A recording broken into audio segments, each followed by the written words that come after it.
Shalom Sobat Masapot dimanapun berada, bertemu kembali Shalom. dalam Marsapsa Podcast dalam sesi membahas satu perikop firman Tuhan bersama dengan saya di sini yang sangat setia, Pendeta Gresindo Raja Sinaga. Gimana kabar Bang Pendeta? Sehat ya? Puji Tuhan Puji sehat-sehat Pak Pendeta. Tuhan. Baik, kita akan membahas satu perikop untuk tanggal 18 Mei dari Kisah Para Rasul 11 ayat 1 sampai 18. Tapi alangkah baiknya kita buka dalam doa terlebih dahulu. Kita berdoa. Kembali kami memuji memuliakan Engkau ya Allah dalam kesempatan di pagi hari ini. Engkau mengizinkan kami untuk mempercakapkan, menelusuri isi dari firman-Mu melalui percakapan podcast ini. Kiranya Tuhan memimpin kami dengan Roh Kudus sehingga hamba-Mu boleh menyampaikan firman-Mu dengan lebih baik sehingga para sahabat Masapot dimanapun berada yang menyaksikan podcast ini akan semakin bertumbuh dalam iman percaya mereka.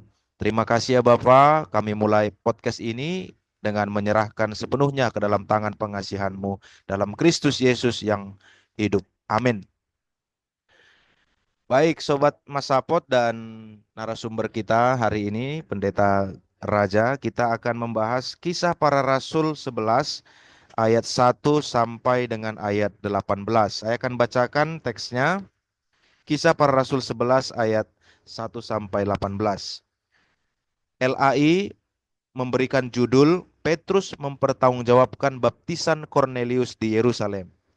Rasul-rasul dan saudara-saudara di Yudea mendengar bahwa bangsa-bangsa lain juga menerima firman Allah. Ketika Petrus tiba di Yerusalem, orang-orang dari golongan yang bersunat berselisih pendapat dengan dia. Kata mereka, engkau telah masuk ke rumah orang-orang yang tidak bersunat dan makan bersama-sama dengan mereka. Tetapi Petrus menjelaskan segala sesuatu berturut-turut, katanya, aku sedang berdoa di kota Yope, tiba-tiba rohku diliputi kuasa ilahi, dan aku melihat sesuatu penglihatan. Suatu benda berbentuk kain lebar yang bergantung pada keempat sudutnya, diturunkan dari langit sampai di depanku. Aku menatapnya dan di dalamnya aku lihat segala jenis binatang berkaki empat, dan binatang liar dan binatang menjalar dan burung-burung. Lalu aku mendengar suara berkata kepadaku, bangunlah hai Petrus, sembelihlah dan makanlah. Tetapi aku berkata, tidak Tuhan, tidak, sebab belum pernah sesuatu yang haram dan yang tidak tahir masuk ke dalam mulutku. Akan tetapi untuk kedua kalinya suara dari sorga berkata kepadaku, apa yang dinyatakan halal oleh Allah tidak boleh engkau nyatakan haram. Hal itu terjadi sampai 3 kali, lalu semuanya ditarik kembali ke langit. Dan seketika itu juga 3 orang berdiri di depan rumah di mana kami menumpang. Mereka diutus kepadaku dari Kaisarea. Lalu kata Roh kepadaku, pergi bersama mereka dengan tidak bimbang. Dan keenam saudara ini menyertai aku. Kami masuk ke dalam rumah orang itu dan ia menceritakan kepada kami bagaimana ia melihat seorang malaikat berdiri di dalam rumahnya dan berkata kepadanya, suruhlah orang ke Yope untuk menjemput Simon yang disebut Petrus.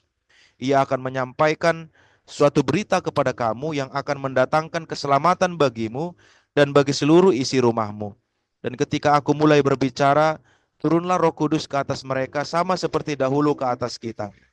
Maka teringatlah aku akan perkataan Tuhan, Yohanes membaptis dengan air, tetapi kamu akan dibaptis dengan Roh Kudus.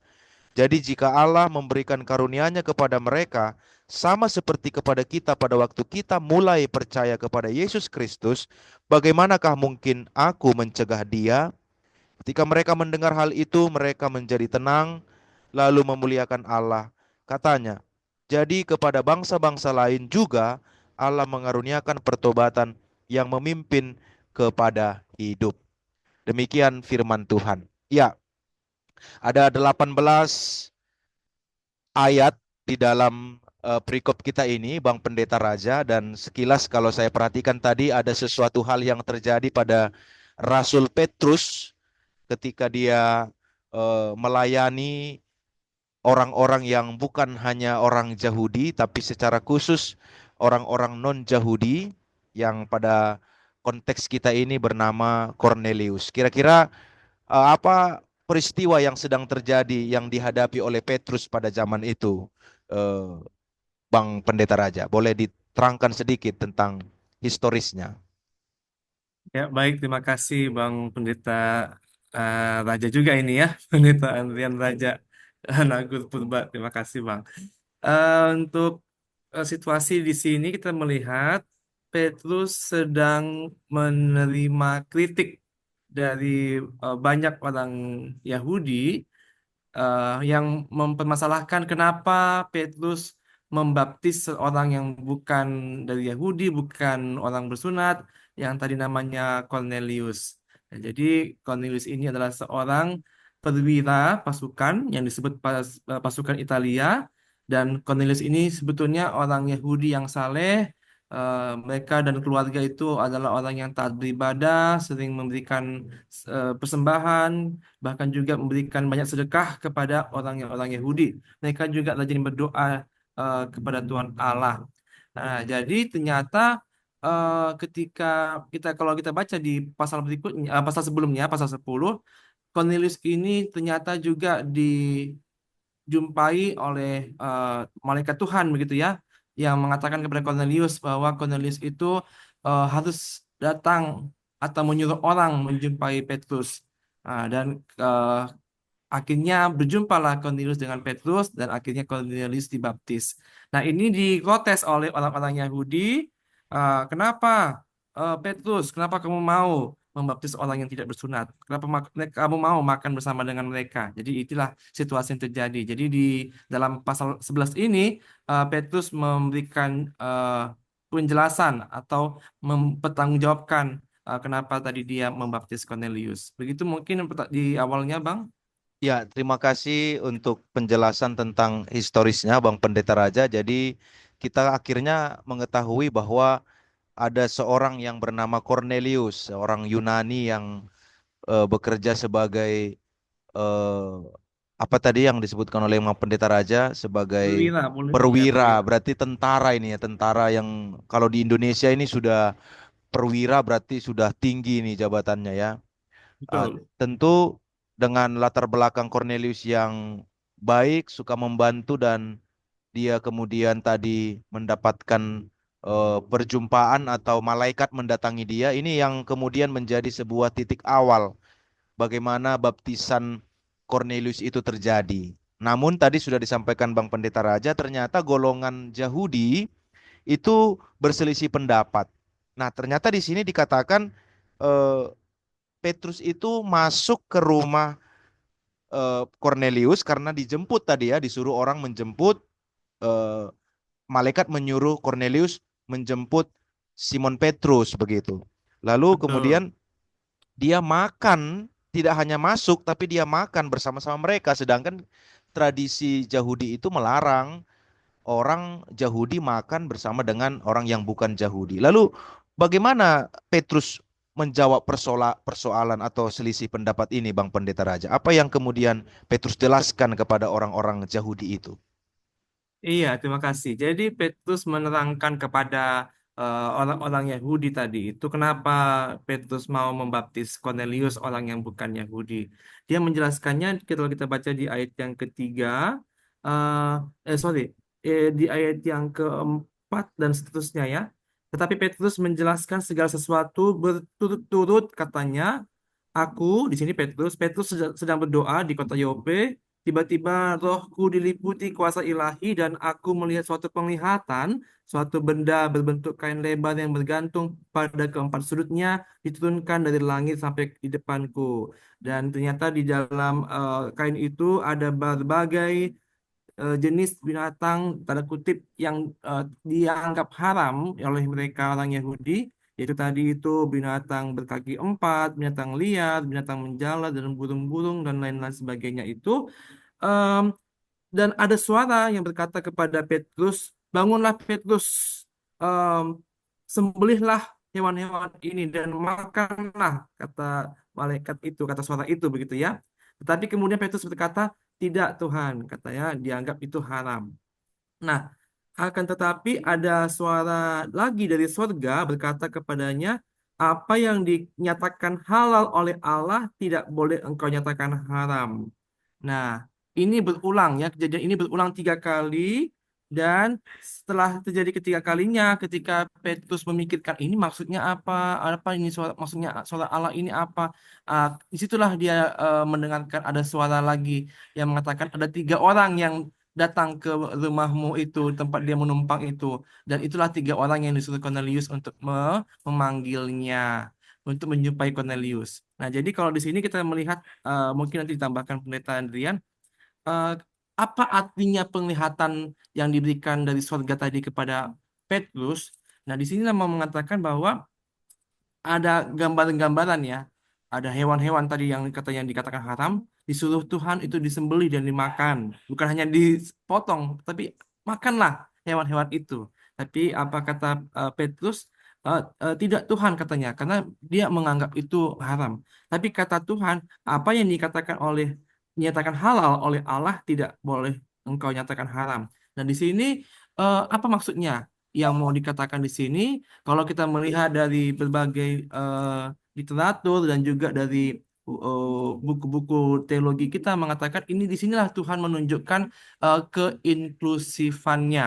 Di sinilah Tuhan menunjukkan bahwa kasihnya itu inklusif, apa namanya, keselamatannya itu bersifat terbuka untuk siapa yang mau percaya kepadanya. Tuhan itu terbuka untuk memberikan kasihnya. Dan juga kalau kita lihat di sini, Tuhan tidak mengkotak-kotakkan ya. Selama ini yang dikatakan itu makan makanan yang haram itu tanda kutip ternyata dikatakan oleh Tuhan jadi halal. Artinya di sana bahwa Tuhan mau membuka peluang kesempatan untuk siapapun yang mau berubah dan bertobat.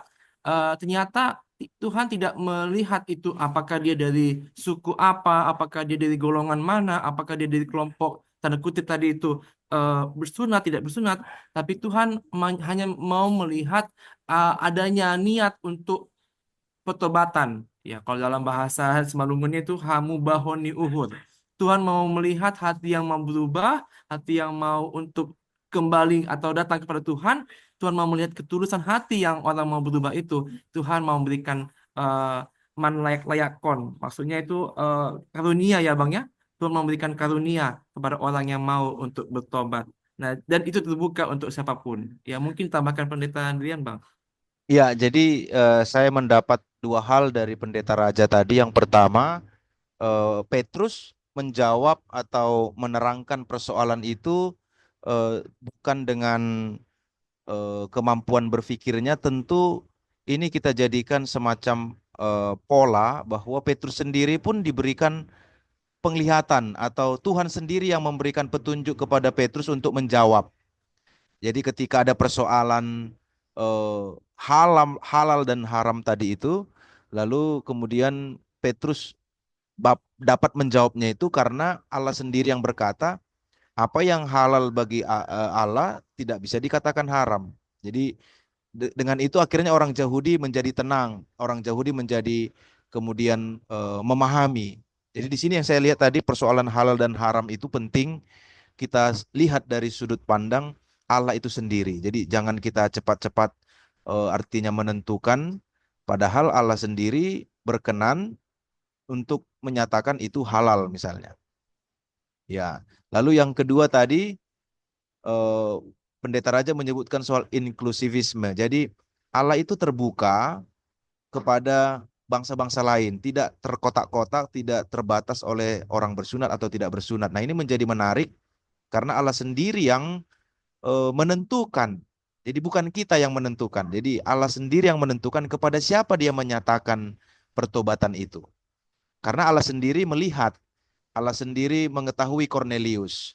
Nah, itu sebabnya tadi saya melihat bagaimana baik Petrus maupun Cornelius sama-sama mendapatkan perjumpaan melalui malaikat itu. Karena Allah yang menyatakan dirinya kepada Cornelius. Jadi eh, kita akan bahas nanti sedikit tentang eh, keselamatan yang inklusif itu, tapi kita beralih dulu sedikit Pendeta Raja tentang ayat yang seterusnya setelah penjelasan Pendeta Raja tadi. Petrus teringat akan perkataan Tuhan Yesus bahwa Yohanes membaptis dengan air, tapi kamu dibaptis dengan Roh Kudus. Jadi Itu yang membuat dia menyimpulkan kalau Allah yang mengaruniakan kepada mereka sama seperti kepada kita dulu waktu kita mulai percaya, bagaimana mungkin kita mencegah Tuhan berkarya lewat baptisan roh? Nah, ini soal baptisan. Jadi zaman sekarang ini eh, lebih cenderung memahami baptisan air ya. Lalu di sini disebutkan ada baptisan dengan Roh Kudus. Nah, tentu kita harus memberikan sedikit penjelasan. Boleh Pendeta Raja memberikan penjelasan yang mungkin lebih spesifik lagi. Bagaimana maksud Petrus tadi ketika dia teringat akan perkataan Tuhan Yesus, Yohanes membaptis dengan air, tapi kamu dibaptis dengan Roh Kudus. Ya, baik, terima kasih. Jadi apa yang tertulis di ayat 16 eh, ini adalah betul-betul tertulis juga ya di dalam Injil ya bahwa Yohanes membaptis dengan air, tetapi Tuhan Yesus Kristus itu membaptis orang dengan kuasa Roh Kudus, kuasa Rohnya yang luar biasa dan maha kuasa itu. Nah, jadi di sini mau mengatakan bahwa kalau yang namanya itu air itu kan bersifat materi ya, dan itu bersifat tidak bisa ada di mana-mana ya kalau air itu. Ya kalau dia dibaptis di suatu gereja ya airnya itu ya hanya ada di gereja itu gitu ya. Tapi kalau kita mau lihat bahwa yang dikatakan Allah dari Tuhan itu adalah baptisan oleh Roh Kudus yang tidak terbatas pada tempat tertentu, tidak terbatas pada oh ini airnya harus air ini, harus air dari sungai ini, tidak seperti itu. Tapi kuasa Roh Kudus itu universal.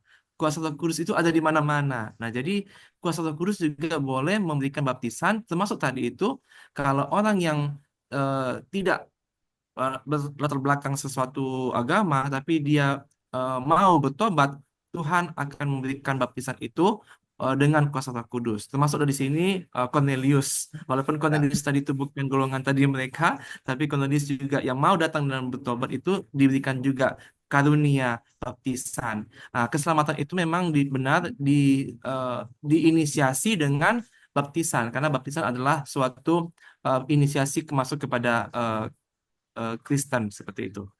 Itu dulu, Berarti Bang. Berarti Pendeta Raja memang Cornelius tidak merasakan baptisan seperti yang dilakukan Yohanes itu ya. Dia tidak dibaptis di Sungai Yordan atau dia tidak dibaptis dengan media air tadi. Jadi kita pastikan bahwa memang Allah itu bekerja mempertobatkan seseorang itu tidak terbatas pada media seperti dikatakan Pendeta Raja tadi. Meskipun gereja-gereja eh, memakai metode dengan baptisan air, tetapi karya Allah yang satu-satunya bekerja di situ. Itu tadi yang mau ditekankan oleh Pendeta Raja. Jadi untuk Sobat Masapot, meskipun GKPS atau gereja-gereja lain biasanya yang mainstream itu memakai air sebagai medianya, itu juga bahagian dari karya Roh Kudus yang bekerja. Ya. Namun pada Cornelius memang tidak ada teknis seperti cara Yohanes yang membaptis selam orang-orang yang bertobat pada saat itu. Jadi ini yang kemudian menunjukkan bahwa karya Allah sekali lagi bekerja secara universal, bekerja melampaui karya manusia sehingga dia boleh menjadikan seseorang itu menerima karunia pertobatan dengan karyanya sendiri yaitu dengan Roh Kudus. Nah, pertanyaan saya yang terakhir, Pendeta Raja, sesuai dengan tema kita, Allah mengaruniakan pertobatan. Ini menarik di ayat 18 dikatakan bahwa mereka yang mendengar itu, berarti orang-orang Yahudi itu, menjadi tenang lalu memuliakan Allah. Jadi kepada bangsa-bangsa lain, Allah juga mengaruniakan pertobatan yang memimpin kepada hidup. Jadi apa yang mau kita kemudian lihat di ayat 18 ini adalah pada akhirnya Tuhan yang menuntun Petrus untuk menjawab persoalan selisih pendapat itu tadi. Dari awalnya mereka berkonflik, kemudian mereka menjadi tenang dan kemudian memuliakan Tuhan karena pekerjaan Tuhan yang menuntun Cornelius dalam pertobatan dan juga memberikan hikmat kepada Petrus untuk menjawab itu dengan baik. Nah, di sini dikatakan Allah mengaruniakan pertobatan kepada bangsa-bangsa lain. Bagaimana kita memandang karunia pertobatan ini secara inklusif itu tadi, Pendeta Raja? Sampai sejauh mana kita memahaminya sehingga jemaat kita, terlebih sobat Masapot itu boleh memahami karunia pertobatan itu seperti apa secara inklusif yang kita pahami. Terima kasih, Pendeta Raja. Silakan.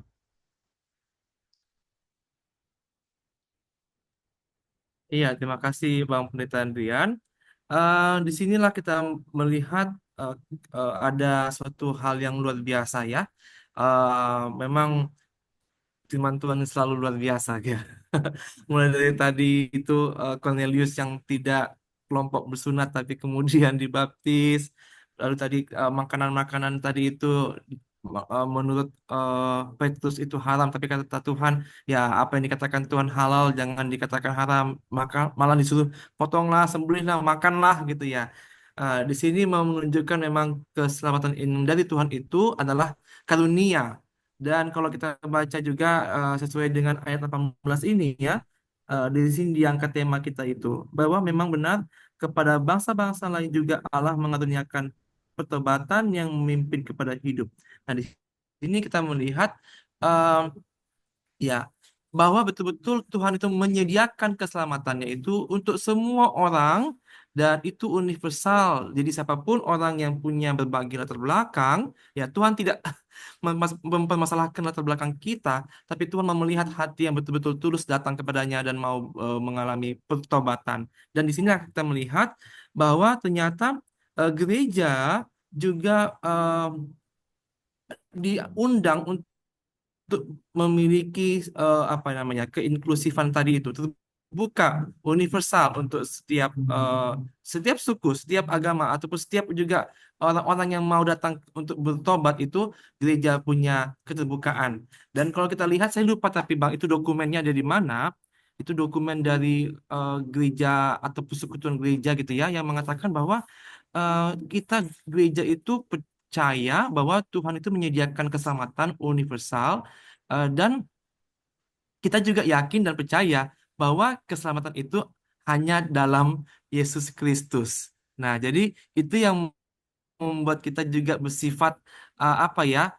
Kita punya keotentikan, kita punya keistimewaan bahwa kita itu percaya bahwa orang yang diselamatkan itu adalah orang yang betul-betul percaya dalam nama Tuhan Yesus Kristus.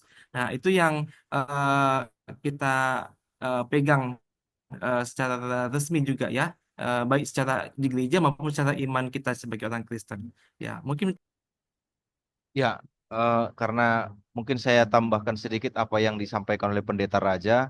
Jadi sepertinya kita memiliki eh, dua dua katakanlah dua dua tempat yang sama-sama kita diami, yaitu tempat di mana kita melihat Kristus sebagai satu-satunya jalan keselamatan, tetapi di sisi lain atau di tempat lain yang juga kita harus mengakui bahwa Allah berkarya memberikan pertobatan atau karunia keselamatan itu kepada orang-orang yang bahkan eh, bukan dari kalangan yang mengenal Dia, atau katakanlah orang-orang yang terpanggil eh, mengenal Allah karena Allah sendiri yang menyatakan diri kepada dia. Misalnya Cornelius itu tadi. Nah, sekarang Pendeta Raja, bagaimana kemudian kita melihat kisah seorang Petrus ini untuk kita jadikan sebuah perenungan di tengah-tengah jemaat kita soal bagaimana tadi halal dan haram, bagaimana Allah yang terbuka, bagaimana tadi kemudian Allah menyelesaikan persoalan itu dengan karya Roh Kudus, lalu dengan menyatakan diri lewat baptisan Roh Kudus. Apa yang mau kita ambil menjadi perenungan firman Tuhan ini kepada Sobat Masapot khususnya Pendeta Raja? Boleh beberapa hal aplikasi atau refleksinya? oke Bang, terima kasih Bang. Ya, saya hendak apa ya mengangkat kembali tadi itu yang eh, dokumen Dewan Gereja Sedunia ya. Saya baca dulu ya di sini karena saya sudah boleh berbagi di sini. Eh, Inklusivitas yang ada yang tampaknya juga didorong oleh Dewan Gereja Sedunia atau WCC Dikatakan, we cannot point to any other way of salvation than Jesus Christ. At the same time, we cannot put any limit to God's saving power. Nah, jadi kita tidak dapat menunjuk jalan lain, jalan keselamatan selain Yesus Kristus. Pada saat bersamaan, kita tidak dapat membatasi kuasa penyelamatan Allah. Nah, jadi ini sangat Dalam ya. ya saya dalam sekali. Nah, Hmm. jadi apa yang mau kita bisa lakukan kita sebagai mungkin sobat Masapot ya yang punya berbagai latar belakang. Nah, kalau kita ya dari sudut pandang kekristenan di sini, kita memang orang Kristen itu memang terpanggil untuk mendapatkan keselamatan dari Tuhan dan itu adalah karunia anugerah Tuhan dan kita memang benar-benar hiduplah dalam Tuhan Yesus Kristus karena hanya di dalam nama Dia yang kita mendapatkan keselamatan. Nah, dan kita juga diundang untuk memiliki sikap keterbukaan. Kalau saya lihat di sini Bang Pendeta Andrian sangat luar biasa ya. Yesus mau menginginkan kita itu bolehlah kita itu punya memang iman itu harus militan, tapi di sisi lain kita juga punya keterbukaan untuk berdialog dengan orang-orang yang tanda kutip berbeda dengan kita. Kita terbuka untuk berdiskusi dengan mereka, bahkan juga kita punya sisi kasih tadi ya. Kasih itu kan universal sifatnya. Kita tidak bisa membeda-bedakan, oh ini bukan orang sama dengan saya, ya saya tidak mau mengasihi dia. Oh, ini tidak selevel dengan saya tidak mau berteman dengan dia, atau oh ini tidak circle saya tidak mau peduli. Nah, Iya, itu yang Tuhan ingin betul. ubahkan. Tapi kita marilah kita terbuka untuk boleh saling tolong menolong, kasih mengasihi, karena Tuhan Yesus juga punya kuasa yang tidak terbatas. Kita tidak bisa juga membatasi itu. Ya mungkin itu dulu, Pak. Iya, luar biasa tadi Pendeta Raja sampai mengutip dokumen Dewan Gereja Sedunia ya. Jadi menambah informasi yang cukup dalam bagi kita bahwa di mana posisi kita dalam keimanan kita itu tadi. Jadi saya tertarik tadi dengan apa yang dikatakan Pendeta Raja. Kristus adalah satu-satunya jalan keselamatan, tetapi jangan batasi karya Kristus itu sendiri untuk mengaruniakan pertobatan. Itu memberikan saya kemudian ingatan yang cukup kuat Pendeta Raja bahwa seperti ini saya coba-coba kira-kira membuat kesimpulannya. Kita jangan menutup diri akan karya Tuhan, membatasi karya Tuhan dalam karunia pertobatan itu sehingga menjadikan kita terlalu fanatik pada ajaran kita, tetapi jangan juga terlalu vulgar membuka diri kita tanpa memegang teguh identitas Kristus satu-satunya jalan itu, sehingga ini seperti sebuah keindahan seni ya. Ketegangan itu harus kita perdamaikan dengan saya adalah pengikut Kristus yang yakin bahwa Kristus adalah jalan, tapi saya tidak menutup diri kepada orang-orang yang tidak seiman karena Kristus pun berkarya di situ. Kira-kira begitu. Ya, jadi itu dulu mungkin yang menjadi beberapa percakapan kita yang cukup sebenarnya menarik dan perlu dikupas lebih dalam, tapi karena waktu yang akan memisahkan kita Pendeta Raja, maka Ya, kita biasa. akhiri podcast kita ini. Terima kasih untuk Pendeta Raja dan terima kasih untuk Sobat Masapot dimanapun berada. Tetap like, subscribe dan juga share sebanyak-banyaknya podcast ini karena muatan dari podcast ini adalah tentang firman Tuhan. Semakin banyak orang mendengar akan semakin banyak yang dikuatkan secara iman. Jadi dalam penutup podcast ini saya mintakan Pendeta Raja untuk menutup dalam doa. Baik. Terima kasih Bang Pendeta Andrian. Mari Sobat Masapot kita bersatu dalam doa. Ya Bapak, kami berterima kasih untuk penyertaan Tuhan dalam diskusi kami, dalam podcast kami hari ini. Kami membahas kasih Tuhan yang luar biasa.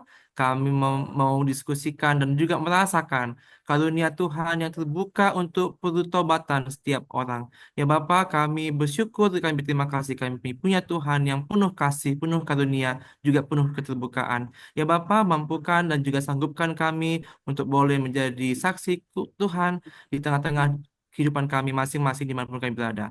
Dalam nama Tuhan Yesus kami berdoa dan mengucap syukur. Amin. Amin. Terima kasih semuanya. Sampai ketemu lagi. Terima kasih Sampai Pendeta ketemu Raja. lagi. Terima kasih Pendeta Adrian. Shalom. Salam.